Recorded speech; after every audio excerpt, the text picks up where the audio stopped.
Hi, this 5-minute solution gonna show you how to select and delete multiple contacts on your iPhone. First of all, go to your contacts app, and now to select multiple contacts you have to use your two fingers. So using your two fingers, just select multiple contacts like this. And now if you want to scroll down to load more contacts, just use your one finger and simply scroll down. And now to select more contacts and do the same process, use your two fingers and just select more contacts.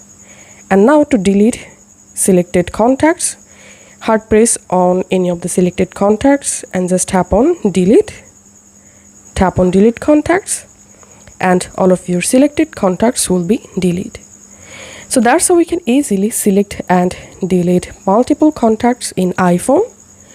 If this video helped you out, please leave a like and leave a comment down below. Thank you for watching.